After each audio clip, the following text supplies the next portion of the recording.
I also never got the chance to meet my mother. I would always see other kids cherishing the love of their parents, which made me feel like I missed out on a normal childhood. I had a girlfriend in college, but she stopped answering my calls out of nowhere one day. I was thinking of showing up at her door to confront her, but then I met Scarlett. I was embalming a newly arrived body when my doorbell rang. I punctured the lungs and attached the drain pipes for the fluids to flow out, when the doorbell rang one more time. Coming! Jeez, what's the rush? Coming, I said. So sorry to bother you like this. You must be Mr. Miller, the funeral home director? A woman in her late 20s stood in front of me with a troubled face. Even though she looked worried, I couldn't help but notice her attractive features. She had beautiful blue eyes which hypnotized me at first glance. I stood there like an idiot who forgot to talk for at least 10 to 15 seconds. The woman spoke again. Mr. Miller? Yes, please come in. I'm Scarlett. I lived with my grandma on the outskirts. She died 2 days ago from a sudden heart attack.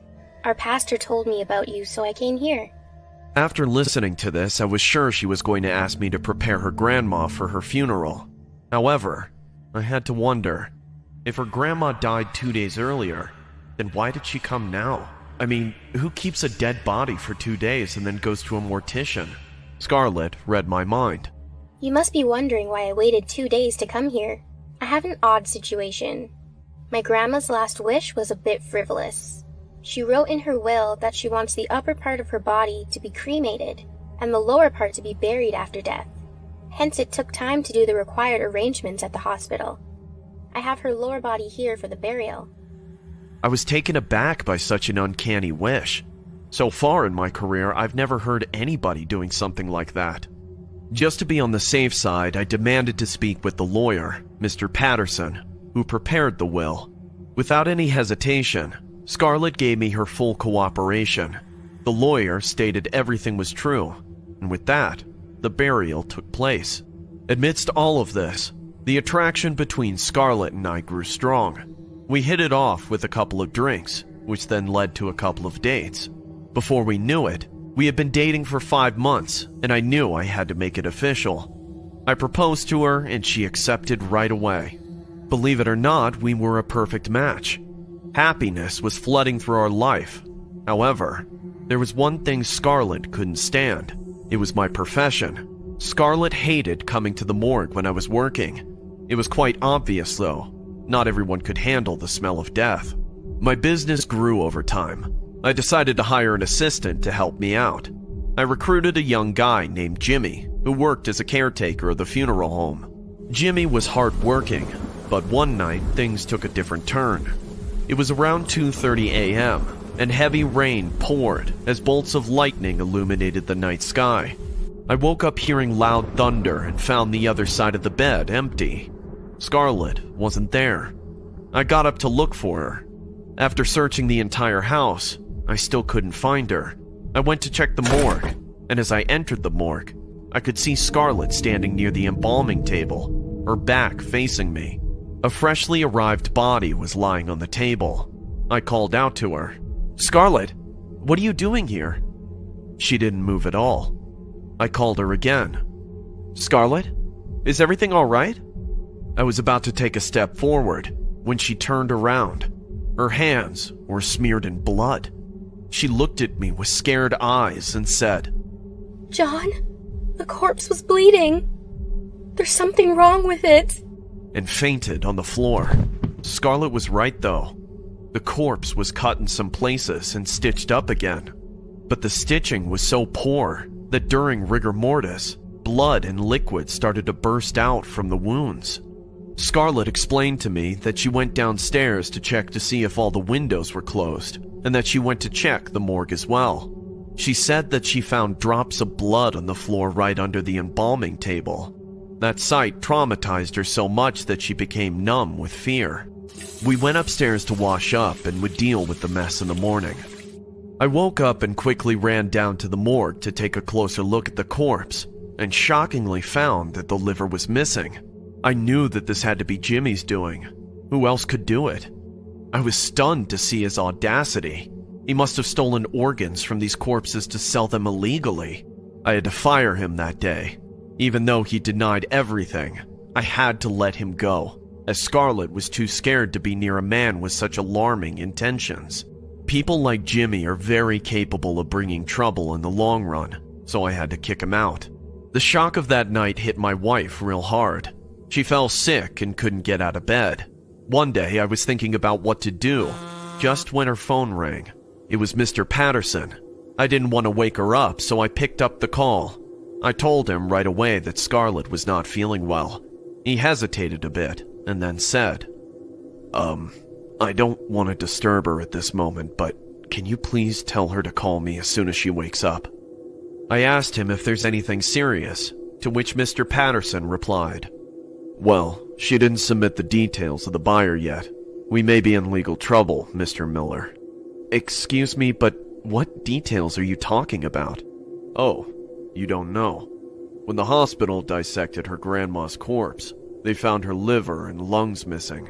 Scarlett said her grandma told her to donate her organs and promised to submit the paperwork in time. I wish I never took this case. Her grandma is one particular lady." "Why do you think that?" "I mean, who makes such a bizarre wish 2 days before her death? I should have never approved that will. She didn't even sign the will properly. Scarlett pleaded with me, so I went ahead with it. Anyways, please tell her to call me soon." Mr. Patterson disconnected the call, and I stood there like a statue. A sense of unknown fear increased my heartbeat. Is it all connected? Her grandma's missing organs? That fishy will? Jimmy denying the theft of that liver? Is it all Scarlett? Every suspicion pointed at her. I turned around to wake her up, when suddenly, a metal vase hit me in the forehead. Everything went black, and I passed out. When I opened my eyes, my head was throbbing in pain. I found myself tied to a chair in the kitchen. With my blurry vision, I could see someone standing near the kitchen stove while cooking. It was Scarlett. Old 40s music was playing in the background, and she was cooking in a cheerful mood. What's going on? Scarlett? What are you— Oh, you're awake! I'm making us lunch. Why am I tied up like this? So that you can't do anything reckless, hun. What the hell is wrong with you? Nothing. Everything was fine until that idiot Patterson called, and you just had to answer. But there's nothing to worry about anymore. I took care of everything. Look how peaceful he is. He's sleeping on the couch. As my eyes went to the couch, I saw Mr. Patterson's bloody body lying there. His mouth was wide open. Eyes were staring at the ceiling, and his head was hollow. Yes, his skull was cracked open brutally, and there was no brain inside. I started to breathe rapidly, seeing such a vicious sight. Scarlett came right in front of my face and gazed into my eyes. Her caring stare is now taken over by a burning hunger. The smile that bewitched me all this time is now replaced with a terrifying grin. This is not the Scarlett I know. It was you. You stole that liver, not Jimmy. All that fear of dead bodies was fake, huh? Scarlett, what did you do with your grandma's organs? Did you sell those too? All these gruesome acts just for money? Money? Oh, you're one naive man, aren't you? I didn't sell those organs, I ate them! I was unable to believe her words. My heart raced to the point that I thought I could die at any moment. So that's why you married me. To get unlimited access to fresh corpses. I can't believe I fell for a freaking cannibal! Don't be so harsh. That's not the only reason. I do love you. And trust me, once you try my new recipe, you'll understand. Scarlett walked to the kitchen counter and picked up a plate. She then walked towards me and placed it on my lap. It was a pair of human brains sautéed in butter. She took a spoonful of that and said, Come on, give it a try. "Damn you, you psycho woman! Stay away from me!" I said try it! She started to shove the brains into my mouth like an animal. I vomited on the floor as soon as it touched my tongue. I kicked Scarlett's leg and she tripped, hitting her head hard on the kitchen counter. She screamed in pain, holding her bloody head. I dragged my chair over to the phone. Luckily, I had 911 on speed dial, as I pressed the number 9 button with my tongue. Darling, please, just try once. I promise you'll love it. Then we'll have no more secrets. We can be together forever. But I didn't wait anymore.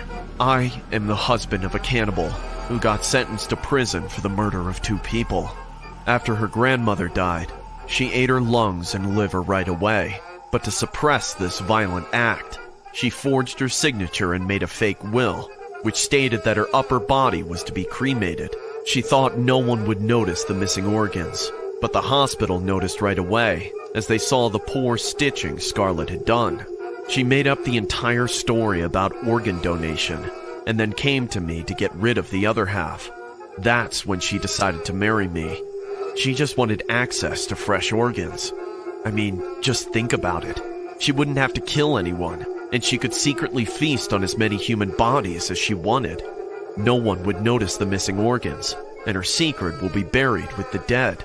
It may seem disturbing, but the world has no law stating punishment for the consumption of human meat. She was only punished for the murders. What about the people she ate? One thing I won't ever forget is the taste of those brains she forced me to eat. I can't say I really hated the taste, though.